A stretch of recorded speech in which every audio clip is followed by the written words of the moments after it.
Welcome to another episode of our Sale and Scale Marketing Podcast. I'm your host, Dmitry Smirnov. Today's segment, we're going to be doing Agency Spotlight, where the goal is essentially to talk to local agency owners about various particular topics. Today, we're going to be talking about SEO and how it affects local businesses.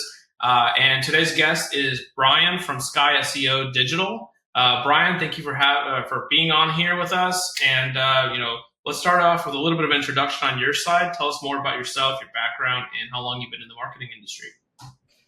Thanks, Dmitry. It's a pleasure to be here. I've been doing digital marketing for over 15 years on the client and agency side. I started Sky SEO Digital a little over 2 years ago, and I'm based out here in Miami. Okay, very nice, very nice. So now, one of the things that it kind of grinds my gears, which is there's a lot of marketing buzzwords going on out there, right? When it comes to clients, they like to come to a marketing agency. The first thing they're always going to say is, oh, I want social media, or I want SEO, or I want this or that.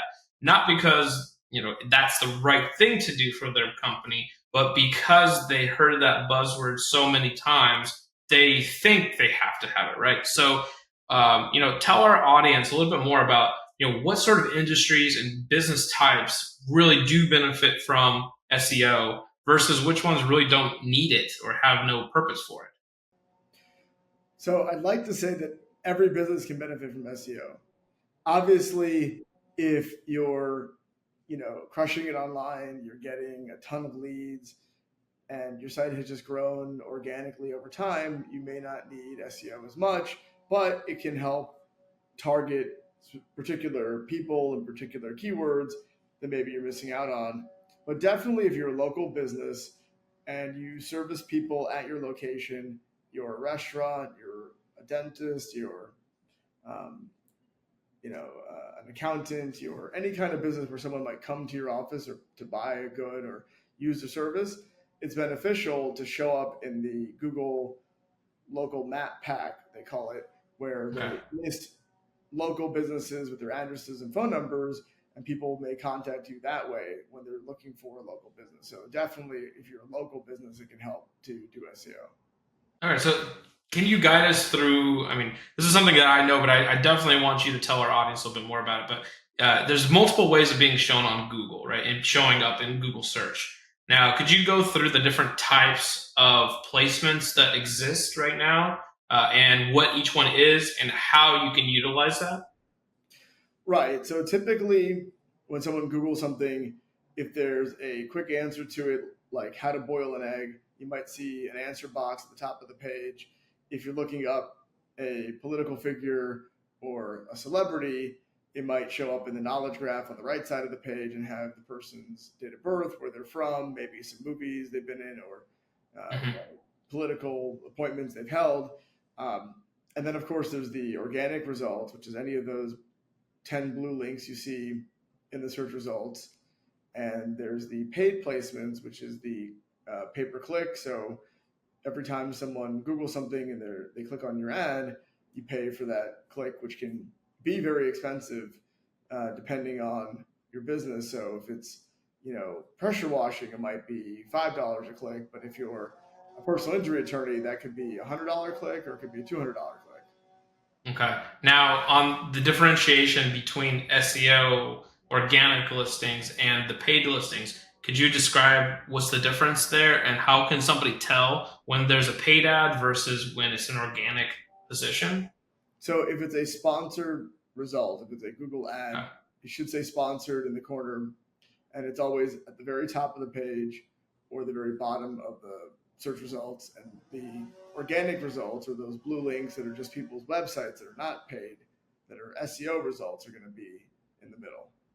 Okay. And then the last piece is always the Google Maps listing. So if maybe you search accountants near me, right? That's a whole nother snippet, I guess, that pops up, just like you're mentioning about like the celebrities and everything else, right? So it's their version of like a directory, but just in the search results, which Bing does too, which I'm sure they have in other countries, like in China. Like, just if you're looking for a local business, there's going to be local search results with name, address, phone number, website. All right. So now tell us a little bit more. So the map results, is that ever tied to your normal SEO efforts, or how does that normally work within your agency? So when you get a new client, do you help them with the map side as well, or only on those blue links? Yeah, so local SEO is always going to be part of what I do for any client. Okay. Even if they're not a local business, it's still good to have that visibility if someone wants to look you up to contact you for any reason. Okay. Obviously, if you're local, then we'll spend more time on that and build directory links and build other links on third party sites to try and boost up that listing and also make sure the listing is optimized, that it has the correct hours of operation, it has the correct address, has the correct phone number. You can do social media posts to the Google business profile, so those can be helpful as well for updates or events or blog content you might write.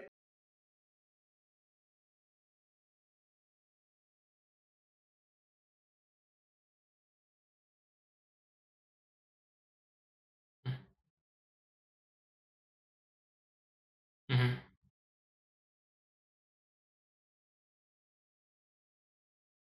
Okay. Okay. Can you tell us a little bit more on how, I guess, the localized search works, right? Because whenever you're in different places on Google, right, and you're making a search, you get completely different results, right? So could you explain a little bit more about that and how that affects specific campaigns and how you would optimize to show in a specific area, geographic area? Right. So we're going to want to optimize for the location you're in. So every time we Okay. build a link, if you're in Miami, you have Miami in your address, but maybe if you're in Coconut Grove, we say Coconut Grove, or you're in Okay. Doral, you want to highlight that. But also, where the person searching for you is affects the results. So if someone is near my office and looks for an SEO agency, I'm going to come up by virtue of the fact that I'm nearby. But if they're 10 miles away, then someone closer to them will show up. But you can potentially show up even if you're not the nearest one by optimizing your profile, having a lot of reviews, and building links and using a targeted local SEO strategy. Plus, content on your site about the city you're in and using that in the metadata and using it in the content can also help you rank for local searches organically outside of Google Business. Mhm. Okay. So I mean, and we've been talking about specifically, Google Map results because that's what most people think about when they're, oh, let me Google a business, whatever else. They're talking about a local business. Now, there's obviously things that are less standard searches, right? When it comes to SEO. So instead of just saying like an accountant near me, what if somebody Google's, you know, uh, how to file my taxes with the IRS? Is that something that maybe a keyword, whatever else, that a business might want to show up on and be able to be there to educate the person and maybe even take that business on? Or like, what are your suggestions? Like, what are the other strategies? What are options that people take to try to show up in more results? Because from you and I both know, like, the more keywords you have, the more opportunities you have to show up, right? So the more traffic, more volume you can get, and more ultimately leads. But there are strategies involved with that. So like, could you go over a couple of things that like you guys like to think about when you're coming up with your keyword strategy? Right. It's important to think about which keywords you want to target and then making sure the content on your site is mapped to those keywords. If we take the Okay. example of a dentist and they do teeth whitening and they do cleanings and they do root canals and they do maybe some kind of oral surgery, you want to make sure there's a page on each of those services. And by having a page for each service, it increases the likelihood of someone who does a Google search for one of those services to find that website. And also localizing the content can help for someone looking for that particular service in their area.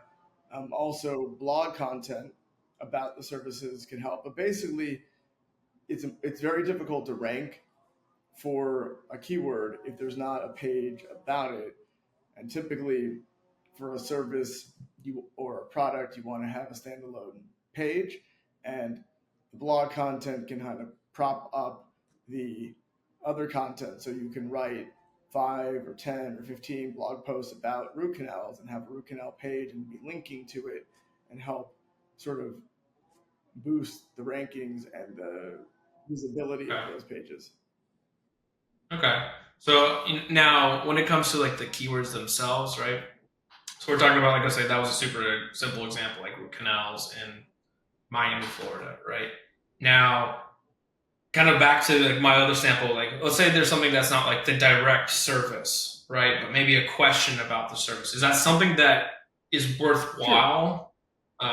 Trying to optimize for those additional Sure. keywords. So you want to have FAQs on your service pages that answer typical questions because people will oftentimes Google a question and your site can potentially rank for the answer to that question in the answer box or in the search results. And blog posts can Mhm. be a great way to answer specific questions people might have about a procedure or about a service Okay. or about anything else that your business might be selling. And you want to have kind of you want to think about the question that someone has and how you're answering it and use data to choose those questions.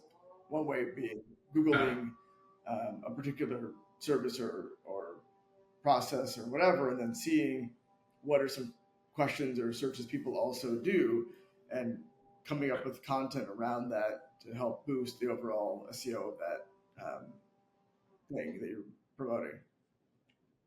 Okay. But I mean, and at the end of the day, I mean, there's like what millions upon it feels like millions of keyword variations out there, right? So like I'm sure there's so many different ways of optimizing and a lot of low hanging fruit, right? When it comes to the keyword research side of things, you know, what are your like? Do you have any tips on what to be looking for if someone's doing keyword research for their business? Yeah, I mean, you don't always want to go after kind of short tail keywords. So typically 2 word Okay. keywords, root canal, oral surgery, teeth cleaning. You want to go more long tail. So how often should I have my teeth cleaned? Um, Okay. how long does it take to get a root canal? Um, you know, is teeth whitening permanent? Questions like that. So going after questions or Okay. longer tail things, it's easier to rank for, you know, root canal, you know, quick recovery root canal surgery in Miami, Florida than it is for root canal Miami. So getting more Sure. specific and looking at the search volume of those keywords and seeing where there's an opportunity to rank for something that's a little bit less competitive. So using tools like SEMrush or Ahrefs, you can see how many people are doing monthly searches for that particular keyword in your area nationally. Okay. Yeah. I mean, well, that brings a whole nother thing. The competition level and whether it's local, national, state level keywords. Are there different approaches to trying to get to the different scales? Like let's say going local versus going statewide versus going national, like the efforts. How do you have to scale those efforts to try to get those bigger national keywords, let's say? Yeah, so it's a lot more difficult to rank nationally for a keyword.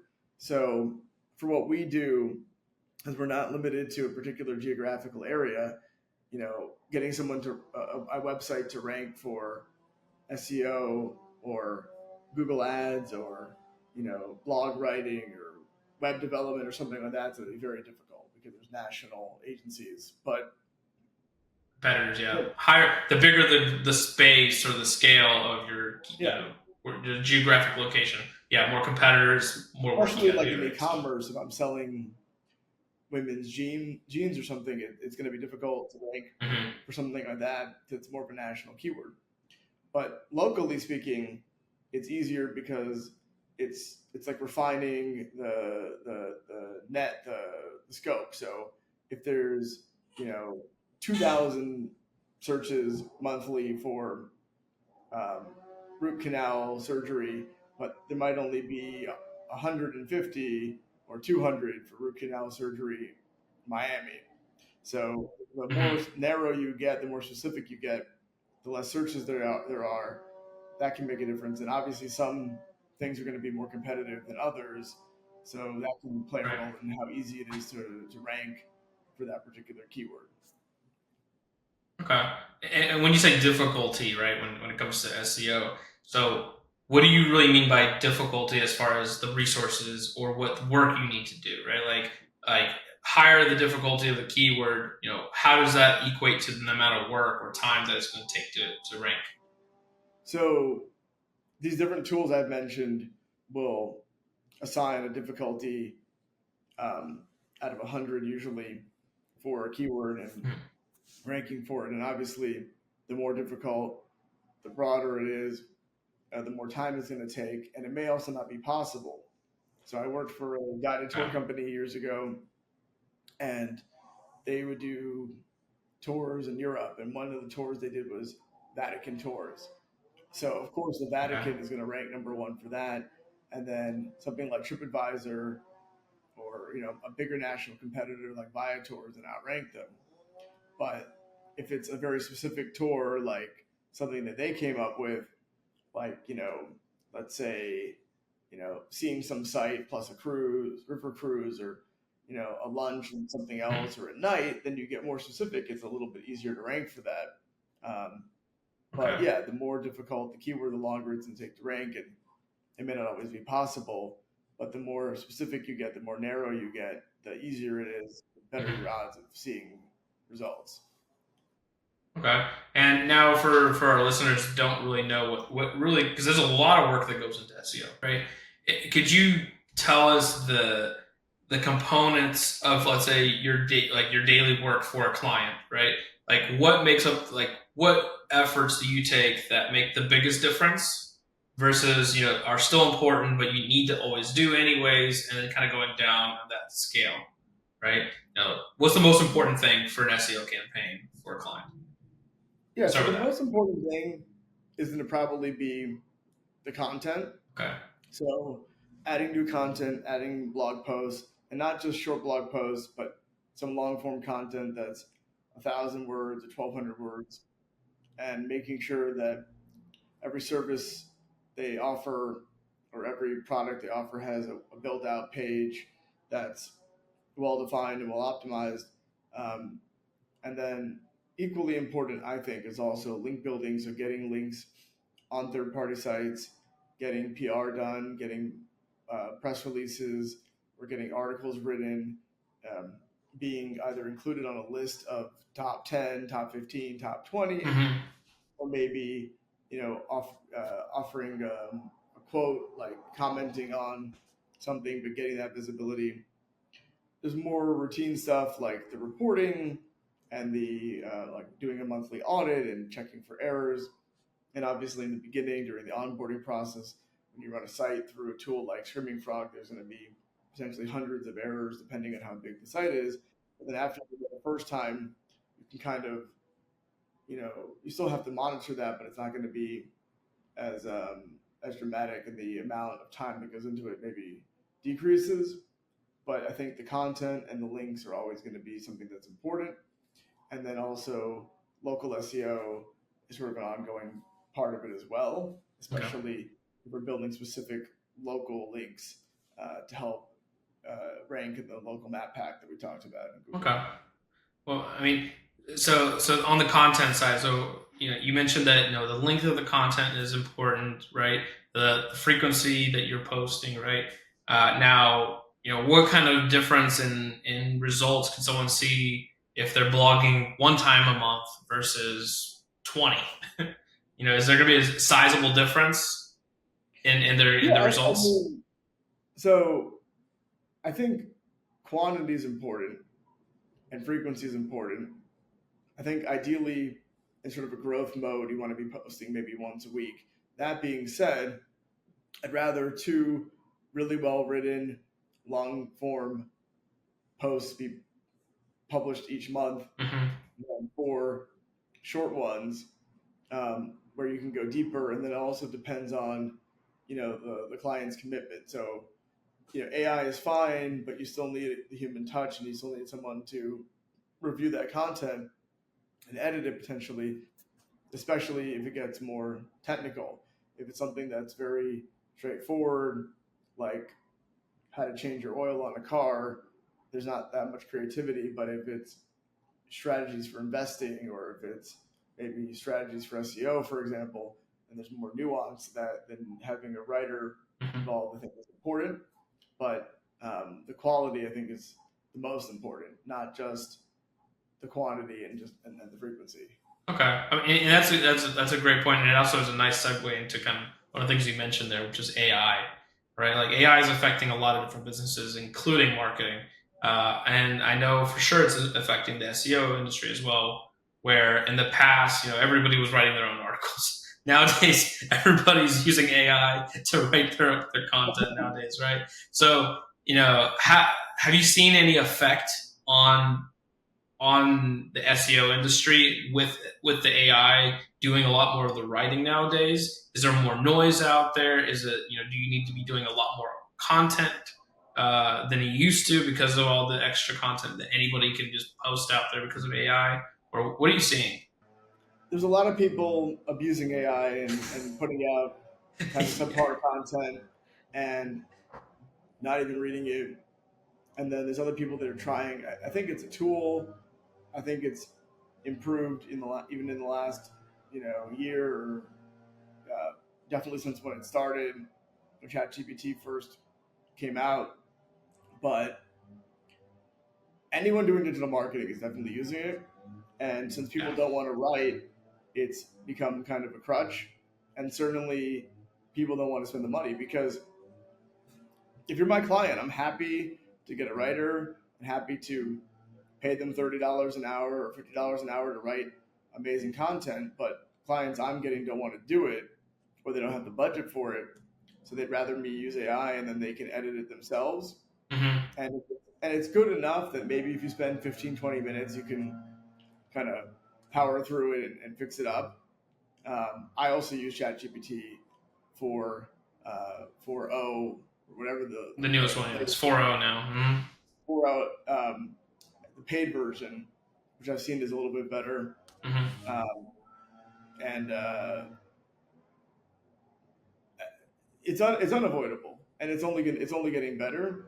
But I think you still need the human touch, and you need the editing. Okay. Yeah, I would definitely agree with you on that. I mean, we're using it everywhere that we can right now because it saves you time. I mean, at the end of the day, if you can save yourself time, you can allow for more competitive pricing usually. You know what I mean? And so, Right. it's a fair trade-off, I would say. You buy back more of your time, you can allow the service to get better priced, hopefully. But I don't know if that's what's really happening in the industry. I think everyone's just cutting the cost, saving it, and keeping the money probably. But but it's Yeah. I mean, back in the day, we would write these little articles that were like 100 words or 200 words that frankly weren't very good.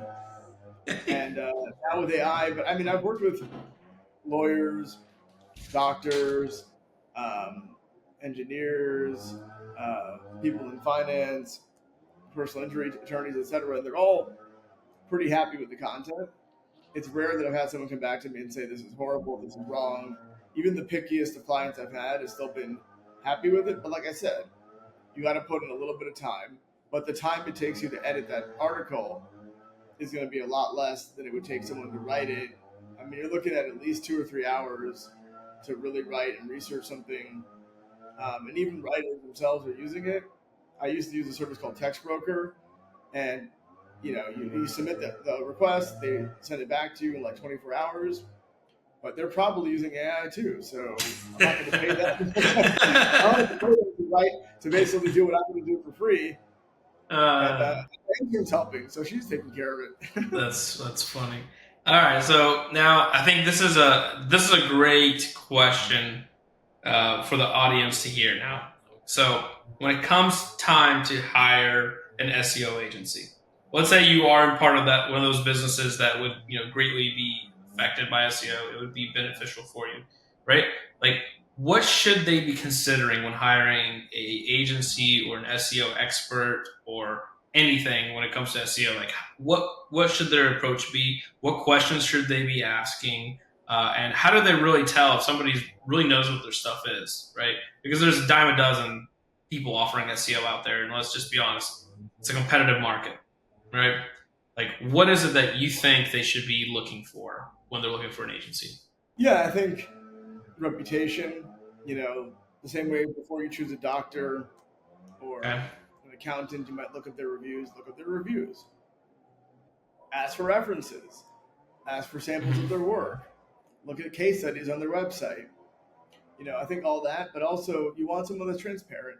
You want to make sure that if they build your website, that they don't own it and control it. You should have the admin log into the website. You should have admin access to your Google Analytics and your Google Search Console.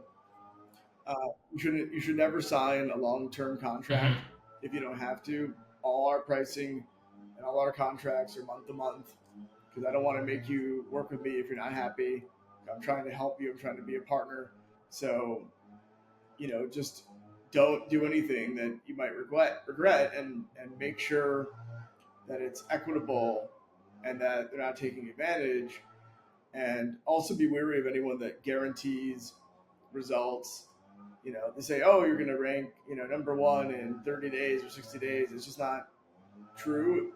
And if they actually can do it, then they're probably doing something that's black hat, which means that Google is going to penalize your site, and then you might get de-indexed at worst. And at best, you're going to lose whatever value they added and have wasted that money. Yeah. Okay.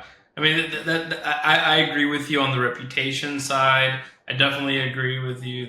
Asking for references, case studies, like these are all super important because that's how you know that they have like real experience. And at the end of the day, I would only add one more thing to it. Make sure that whoever is doing SEO or work with you has probably had experience with your industry, because that means that they're going to know some of those more nuanced keywords that, somebody who's never dealt with your industry before they wouldn't know at all, because they've never done the research and they never really took the time to understand that kind of business model yet. And I think that does make a big difference as well. So I know you mentioned you do like personal injury law. I think you mentioned dentistry, cosmetic surgery, all these, right? So, anybody in these fields, make sure that, you reach out to Brian, because he's got experience already. He knows these things, right? He's dealt with those keywords. So it makes sense to hire someone who's dealt with those, right?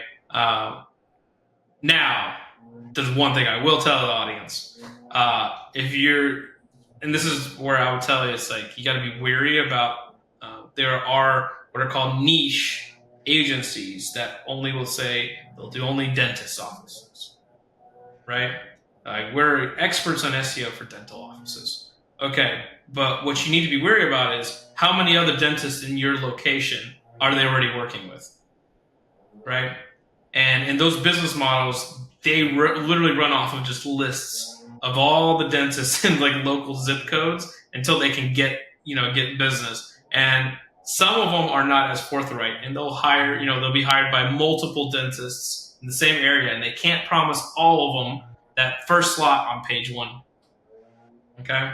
So always be worried about that. But other than that, having somebody with that experience is always super helpful.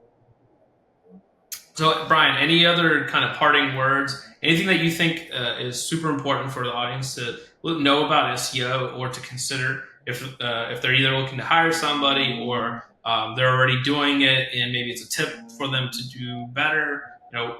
Any parting words? Yeah.